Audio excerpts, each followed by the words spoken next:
రాష్ట్రంలో ప్రతిపక్ష నాయకుడు బయటికి రావాలి. ప్రతిపక్ష నాయకుడు అంటే ముఖ్యమంత్రి తర్వాత పెద్ద హోదా పోస్టు ప్రజల పక్షాన ఉండి ప్రభుత్వం చేసే మంచి చెట్లకు మంచి పనులు చేస్తే మెచ్చుకోవడం, లేకపోతే సలహాలు ఇవ్వడం, అసెంబ్లీకి రావడం ప్రతిపక్ష శాసనసభ అంటే అంత ముఖ్యమైన పాత్ర. అది మరిచి 14 నెలలు కుంభకన్నులాగా అసెంబ్లీలో ఫామ్ హౌస్లో అసెంబ్లీకి రాకుండా ఫామ్ హౌస్లో నిద్రపోయి ఇవాళ మేము అసెంబ్లీలో మీరు చూశారు ఎన్నోసార్లు, అరే కేసీఆర్ నీకు 39 మంది బలం ఉంది, మా బట్టి విక్రమార్క 6 ఎమ్మెల్యేలున్నా సిఎల్పి నాయకుడున్నా ప్రతిరోజు వచ్చి నువ్వు మైక్ ఇచ్చినా ఇవ్వకుండా ప్రజల పక్షాన పోరాటం చేసిండు. ఆ పోరాట ఫలితంతోనే మా ప్రభుత్వం కూడా అధికారంలోకి వచ్చింది. నువ్వు చేసిన తప్పులన్నీ కూడా 6 ఎమ్మెల్యేలతో ఉన్న బలం ఉన్నా సరే నీకు 39 బలం ఉంది, ఎందుకు వస్తలేవని చెప్పి ఆ రోజు మా బట్టి విక్రమార్క సిఎల్పి నాయకుడు డిప్యూటీ లీడర్ శ్రీధర్ బాబు గారు కొట్లాడిండు. ఈయన 39 మంది ఉన్న 14 నెలలు మీ 5 సార్లు అసెంబ్లీ పెడితే రాలే. నేను ఛాలెంజ్ చేసిన హరీష్ రావు కేటీఆర్ మాట్లాడే మీరు బచ్చగాని మీరెందుకు మాట్లాడుతున్నావు, మీ మీ మీ మామని మీ నాయనని రమ్మని చెప్పు, ఛాలెంజ్ చేద్దాం. మీ 10 సంవత్సరాల పాలన మా ప్రభుత్వం ఏం చేస్తుందో తేల్చుకుందాం, మీ బచ్చగాలతో మేమెందుకు మాట్లాడుతామని నేను ఎన్నోసార్లు చేసినా నాకు ఇవాళ సంతోషంగా అనిపిస్తుంది. ఇవాళ నా ఛాలెంజ్కు నిన్న కూడా కేటీఆర్ నల్గొండకు వచ్చి నల్గొండను ఎండబెట్టి ఎస్ఎల్పి సొరంగాన్ని పండబెట్టి ఉదయ సముద్రం పూర్తి చేయకుండా మహాత్మా గాంధీ యూనివర్సిటీలో కాలు కూడా పెట్టాలి, 10 ఏళ్ళు జిల్లా మినిస్టర్ పెట్టాలి, కేటీఆర్ పెట్టాలి. అలాంటి వచ్చి వాడు వీడని మాట్లాడి నా మీద. అప్పుడు నేను చెప్పిన గాంధీ భవన్లో, అరే నువ్వు బచ్చగాని మీ నాయన పేరు చెప్పి ఎమ్మెల్యే అయినావు, హరీష్ రావు వాళ్ళ మామ పేరు చెప్పి ఎమ్మెల్యే అయినావు, కోమటిరెడ్డి వెంకటరెడ్డి అంటే ఒక రైతు కొడుకుగా ప్రజల నుంచి పోరాటం చేసి వచ్చిన మీరిద్దరు నా కాలి గోటితో సమానం, గడియారం తీవ్రతలో ఛాలెంజ్ నీతో కాదు, మీ నాయనని రమ్మని చెప్పి నిన్న గాంధీ భవన్ చెప్పిన. ఇవాళ చాలా సంతోషం, బయటకు వచ్చిండు.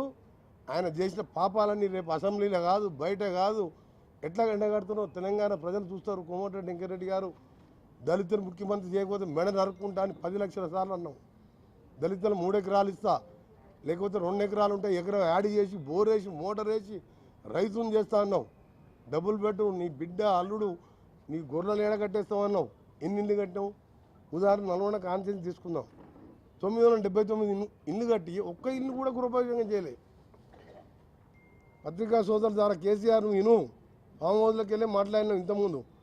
ఆయన అంటూ నువ్వు అంటే ఫామ్ హౌస్ అంటారు, నువ్వే చెప్పినావు ఫామ్ హౌస్ ఉంది, ఎకరానికి ₹1 పంట పండుతుంది అని చెప్పి నువ్వే చెప్పినావు. ఫామ్ హౌస్లో ఉన్నావు. ఫామ్ హౌస్కి వెళ్ళి ఇంతకుముందు ఏదో కొందరిని పిలిపించుకొని మాట్లాడినావు. రేపటికెళ్ళి నీ తడాకా చూపిస్తా అన్నావు. మన చూపించిన పార్లమెంట్ ఎలక్షన్ నీకు తడాకా.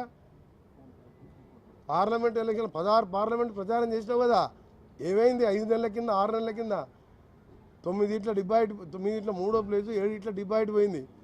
ఈ 6 నెలల్లో నువ్వు చూపించే తడాకా ఏముంది? అందుకనే కేసీఆర్ ఇన్ని రోజులేమో పౌరుల్ని బయటికి పంపించి ఎవరు పిచ్చుండుకునే రోడ్ల మీద. ఇవాళ నువ్వేదో పెద్ద నాయకులు అనుకుంటావు.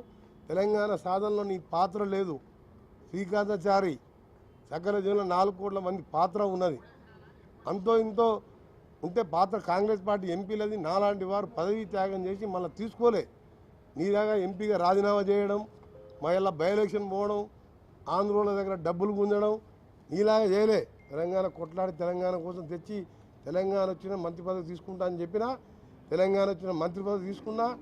నువ్వు 80% పూర్తి చేసిన సొరంగాన్ని ఇలా అమెరికాకు పోయి సామాన్ తీసుకొచ్చి వారం 10 రోజులు ఫిట్టింగ్ చేస్తున్నావు. మార్చి నెలాఖరు చేసి 2 నెలల్లో సొరంగాన్ని పూర్తి చేస్తున్నావు. భువనగిరి ఎమ్మెల్యే గారు రండి. దాంతోపాటు రావణవెల్లని అప్పుడే సీఎం గారిని తీసుకొచ్చినాం, నీళ్లు పోపించినాం. ఈరోజు బస్వాపూరు గంధమల్ల రిజర్వాయర్తో 390 కోట్లు మా భువనగిరి ఎమ్మెల్యే గారు ముఖ్యమంత్రి గారికి ఉత్తమ్ కుమార్ రెడ్డి గారికి చెప్పి ఇక నిధులు శాంక్షన్ చేసి అవి పూర్తి చేసుకుంటున్నాం. ఇవన్నీ నువ్వు 10 ఏళ్ళు మర్చిపోయినావు కాబట్టి 11 స్థానాలలో డిపాజిట్ పోయేంత పని అయింది నీకు. ప్రతి ఎమ్మెల్యే 60, 70, 50 వేలతో గెలిచినాం. ఎంపీలు అయితే దక్షిణ భారతదేశంలో Nalgonda MP highest, Bhuvanagiri MP కూడా 3-4 లక్షల మెజార్టీ. 14 నెలలకు బయటకు వచ్చి ఏమన్నాడు ఆయన మాటలు. ఆయన ఇంతకుముందు ఆయనంట గంభీరంగా చూస్తున్నా, నేను కొడితే మామూలుగా ఉండదంట. మిస్టర్ కేసీఆర్ దొంగ దీక్షలు చేసినాక అలవాటు నీకు. నీ మాటలతో 10 ఏళ్ళు రాజ్యాన్ని వెళ్ళి ఇంట్లోకి వెళ్ళి బయటకు వెళ్ళకుండా దెబ్బ కొడితే మామూలుగా ఉండదంట, లేవరంట. నువ్వు 41 కిలోలు ఉన్నావు, నువ్వు కొడితేనే లేవరంటే మరి నేను 82 కిలోల పైన ఉన్నా, నేను కొడితే నీ పార్టీ లేస్తుందా? ఉంటుందా అసలు? నీ ఫామ్ హౌస్ ఉంటుందా?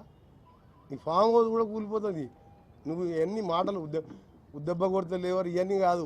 రేపు అసెంబ్లీకి రా, 5వ తారీఖు 7వ తారీఖు రేపు డిసైడ్ చేస్తున్నాం. అసెంబ్లీలో పెడదాం.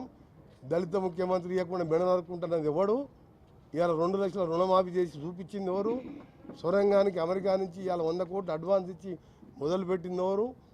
కొండపోచమ్మ బస్వాపూర్ పైన కింద బస్వాపూర్ నింపావు, కొండపోచమ్మ నింపుతుంది. మల్లన్న సాగర్ నింపుతావు, కింద ఆలేరుకు నీళ్ళు ఇవ్వవు. అంటే నల్గొండ నీళ్ళు మనుషులు కాదా? అందుకనే చాలా సంతోషంగా ఉన్నది. ఎందుకంటే ఈ పిల్లలతో మాట్లాడి పిల్లలు ఏదో ఒరులతో మేము వదిలిపెట్టేసాం పిల్లల్ని. ఇవాళ ఆయన దెబ్బ కొడతాడంట, మేము లేవంట. ఈరోజు నీకు ఒకటే, ఇలా ఈనాడు లాంటి పేపర్లో చూసినాం, అన్ని పేపర్లో చూసినాం. 5 జడ్జిల ఫోన్ ట్యాపింగ్ అయిందా? అసలు ప్రభాకర్ రావు, శ్రవణ్ కుమార్ అమెరికా నుంచే వస్తలేరు. 2 సార్లు ఒకసారి కేటీఆర్ను సార్ హరీష్ రావుని పంపించి మీరు రాకరి, మీరు వస్తే మేమందరం జైల్లోకి పోతామని చెప్పి కేసీఆర్ హరీష్ రావుని పంపించింది. ఏ ఫ్లైట్లో పోయిండో ఆ రోజు నేను ఒక్కనే ఫ్లైట్ నెంబర్ బోర్డింగ్ కార్డుతో సహా ప్రూవ్ చేసిన. ప్రభాకర్ రావు పోయి నేను రావద్దన్నాడు, అక్కడనే ఉండమని చెప్పిండు. దాని మీద కోర్టులో కేసు నడుస్తుంది, ఈడీ కేసులు నడుస్తున్నాయి. ఇవన్నీ కొడుకు మీద నడుస్తున్నాయి, బిడ్డ మీద నడుస్తున్నాయి. కేసుల గురించి కోర్టు న్యాయస్థానం కాబట్టి మేము ఎక్కువ మాట్లాడడం. కానీ నువ్వు వచ్చినావు కదా, ఏ జిల్లాకు పోదామా? గజ్వేల్ కానించి పోదాం.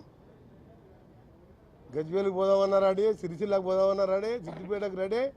ఎన్ని ఇళ్ళు కట్టినావు నువ్వు నల్గొండకు రా. ఎగ్జాంపుల్ దత్తత తీసుకున్నావు కదా, 979 ఇల్లు కట్టి ఒక్క ఇల్లు కూడా గ్రూపే చేయకుండా ఇప్పుడు ఇవాళ 3 కోట్లు పెట్టి రిపేర్ చేపిస్తున్నాను. నేను నా MLA SDF fund, collector fund పెట్టి రిపేర్ చేసి పేదోళ్ళకి ఇచ్చుకుంటా. మళ్ళీ కాన్సెన్స్కి 3500 ఇల్లు ఇస్తున్నాం. 10 ఏళ్ళు రేషన్ కార్డు కొట్టియలేను. ఇవాళ రైతు భరోసా 20% పెంచి 12,000 వేసినాం. ఇవాళ రైతులకు 50 లక్షల కుటుంబాలకు నెలకు 200 యూనిట్లు ఫ్రీ అంటే నెలకు 1000 రూపాయలన్నా సంవత్సరానికి 12,000 ఫ్రీగా చేస్తున్నాం. నువ్వు 7 లక్షల కోట్లు అప్పు చేసి 6,000 కోట్లు మిత్తి కట్టాలి, 7,000 కోట్ల ఒరిజినల్ కట్టుకుంటా 18,000 కోట్ల రూపాయలు జీతాలు ఇవ్వాలి. పెన్షన్స్ జీతాలు కలిసి 18,000 కోట్లు మొత్తం కలిసి అంత ఖర్చు, రాష్ట్ర ఆదాయం కానీ ఇంట్రెస్ట్లు కానీ. అయినా సరే పైసా జమ చేసి ఈరోజు ప్రభుత్వం ముందుకు పోతున్నది.